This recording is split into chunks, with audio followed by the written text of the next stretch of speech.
medal of some sort and keep that Russian domination of the top three. Those steely eyes of concentration now as she cuts to handstand, giant circle, in better form, and a Jaeger somersault inwards, forward seat circle. She's working well, keeping the routine going. Short clear to handstand. Oh, lovely. And a long swing with a full twist there. Now, a shoot somersault in a tight position over the bottom bar. She couldn't have done better. That's the mark of a great gymnast. There she is in what is for her a disappointing position. Anyone else would love to be there, but she was only going for gold, and yet still pulled herself together, did her last three routines really well, and has made sure of the bronze medal.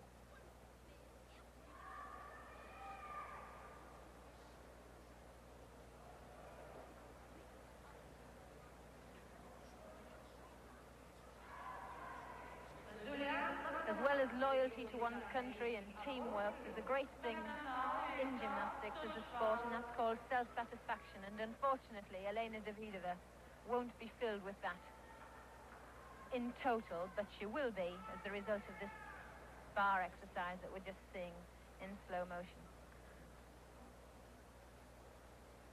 Alice Shisheva there, one of the Russian gymnasts who didn't make the team. And she scored 9.85 for Davidova. So that makes sure that the Russians finish 1, 2, 3.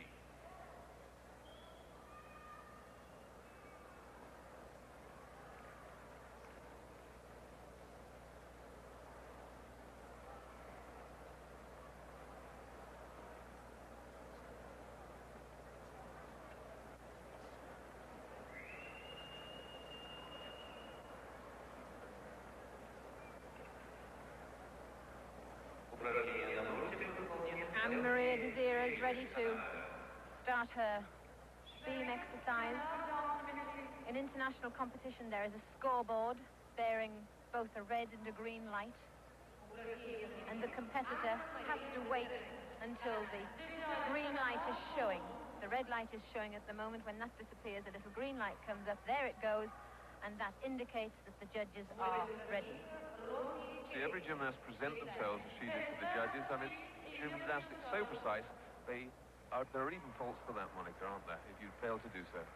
Oh yes, a 0.2 deduction for not presenting oneself at the beginning and the end of an exercise.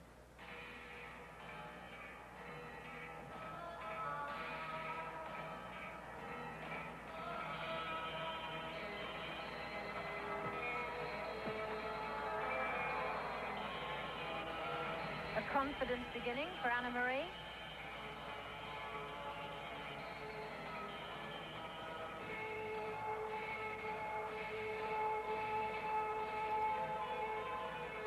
Strange situation in a gymnastics competition, knowing that the medals are all decided and there's still quite a bit of this rotation to go.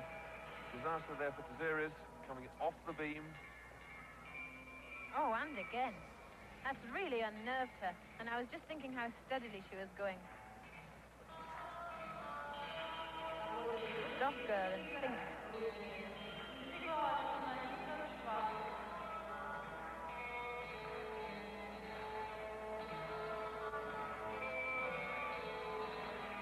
Free walkover, rather a difficult movement, and yet only classed in gymnastics as a B, which is a movement of medium difficulty. And a medium difficult finish, full twisting back somersault.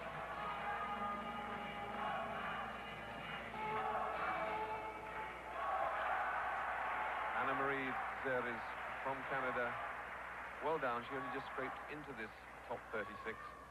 But it is a strange position. Yesterday we were lucky we had the men's competition building to a natural climax with Makruts and Korolev head to head, and really leading right up and way through that last rotation on the men's side. But here in the women's competition, particularly with Vicharova and Filatova going on the vault, which is over very quickly, Monica, it's gone a little dead in the arena. Oh yes, it certainly takes away from the atmosphere, but Of course, there's still a battle being fought from 1st to 36th. With the Calaveras ready, and now we have on beam Romy Kessler from Switzerland, Calaveras on floor, mounting the podium to start her bar routine. Here she goes, reverse grasp, drop down to window and to immediate redoppler to catch. A very nice opening routine. Up onto the top bar, hip circles it. I don't think she meant to touch her feet on there, Monica. Oh, a very, very nice routine. She had a repeat from the endo on the bottom bar into the endo onto the top bar, through to straddle. Although, to me, it looked a little short. What she did was nice, but it could be that she missed out a movement. Here we see the mount again. Jump to reverse hand grasp, so the fingers are behind the bar. High hip lift. And we leave that rather abruptly to go to floor now. And on the floor, it's Yvonne Haug of West Germany.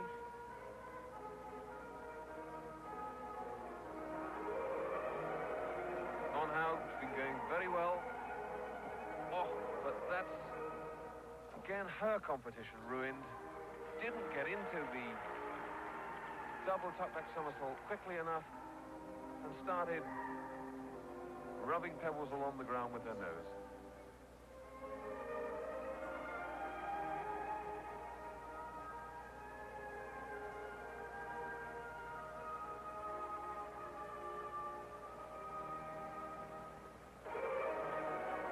Good build for being a gymnast, nice and light for bar work, but for floor work and for tumbling, not too strong. Tumbling demands a tremendous amount of leg power and strength in the ankles.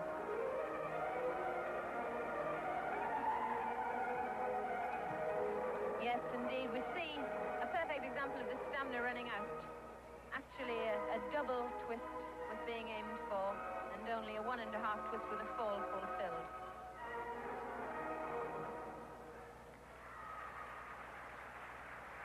Yvonne Haug from West Germany finishes. While you were looking at that, Monica, a rather a nice touch on the asymmetric bars. There was Yelena Davidova, through all that disappointment, still taking the trouble to go out and help prepare the bars for Steffi Kraker, I think it is, who's next to go on them. Not even a Russian and East German. There's a great camaraderie between the gymnasts, isn't there? Very, very, very happy atmosphere. And as we saw the unfortunate tumble there on floor, Gregoris moved up into 5th place with a 9.9 on vault. So the runners-up in the competition are really getting tight. So it's going to be a very, very interesting finish. And Tracy Talavera's score just come up for the asymmetric bars. She scored 9.6.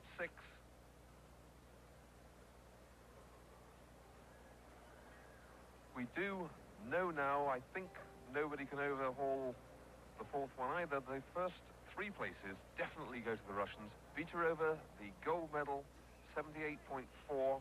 Filatova, 78.075. Davidova, 77.975. And Ma Yahong from China in 4th place, 77.625 at the moment, but she could possibly be caught. That's Ludmila Teresheva, the head judge on the floor. They've only given 8.45 to Yvonne Haug, but Teresheva, of course, one of the great champions herself. And what better piece for her to judge on? Absolute classical performer herself. She was able to put in all of the feelings that she is expecting her gymnasts on the floor to portray. That's Steffi Kraker from East Germany, the second top East German, but in this competition, certainly the top East German, because Maxi Knauk out through that injury in the team competition. A great deal depending on her. She'll be determined to keep up the pride of East Germany.